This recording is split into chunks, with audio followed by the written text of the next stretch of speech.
Imagine waking up to one of the most iconic islands in the world, Santorini.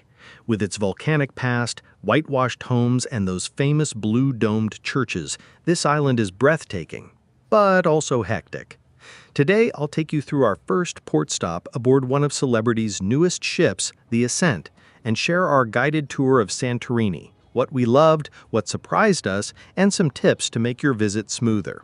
Our Celebrity tour came with a big perk. Instead of taking a tender to the old port, where most cruise passengers have to either wait in long cable car lines, climb more than 500 stairs, or ride a donkey, we were tendered directly to the Athenios port, the island's main ferry port. From there, buses have direct access, so we skipped the cable car lines entirely and started our tour right away. Honestly, this saved us a ton of time and hassle, and it made the day run much smoother. Pro tip for any cruise passengers visiting Santorini: before your trip, check out CruiseMapper.com.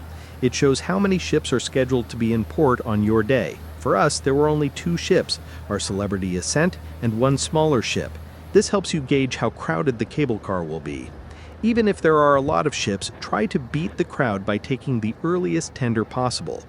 After getting on our bus, we took a steep and winding road up into the island, about a 30-minute ride to our first stop, the ruins of Akrotiri. This site is fascinating. Santorini is actually the remains of a massive volcanic eruption that happened around 1600 BC. That eruption was one of the largest in human history. It reshaped the island, created the caldera, and may even be connected with the legend of Atlantis. The island is still active today, with small earthquakes happening regularly as a reminder of its fiery past. Akrotiri itself is an ancient Minoan settlement buried by volcanic ash. What makes it unique is how well it's preserved, similar to Pompeii, though on a smaller scale.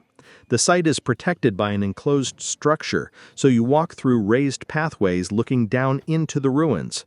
You can actually see details like bed frames, staircases, and even one of the world's first known toilets. The amazing part is that only a small portion of the site has been excavated. It gave us serious Pompeii vibes. From there, we headed to the town of Oia, probably the most photographed spot in all of Greece. It's famous for those whitewashed buildings with blue domes overlooking the Aegean Sea. The views are stunning, no doubt. But let me be real, the streets were packed. At times it was so crowded you could barely move, and even getting out of shops was tricky. We skipped waiting in line at the famous Instagram photo spot, but still soaked in the scenery and did a little shopping.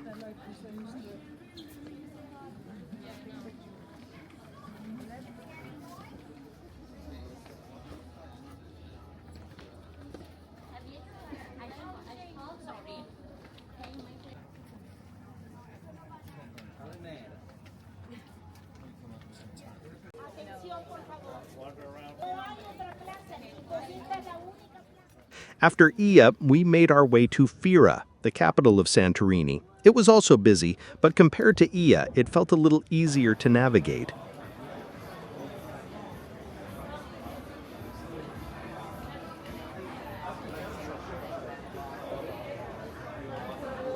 We explored a few churches, admired the caldera views, and grabbed some photos.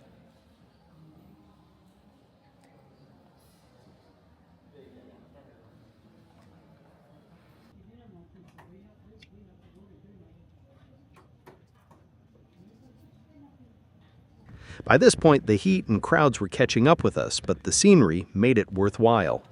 At the end of the tour, we had a choice: take the cable car down or ride the bus back to our tender. Since our bus had access to Theroport, we skipped the cable car line and enjoyed a scenic drive and tender back to the Ascent. Our day in Santorini was beautiful, but also hectic. If I return, I might skip the full island tour and instead pick one spot, maybe Oia or Fira, and just relax at a cafe with a view of the caldera. But for a first-time visit, this guided tour gave us a perfect mix: history at Akrotiri, iconic views in Oia, and a taste of Fira's atmosphere. Thanks for joining me on this Santorini adventure. If you found this helpful, hit like, subscribe for more cruise tips, and tell me in the comments, what would you do with one day in Santorini?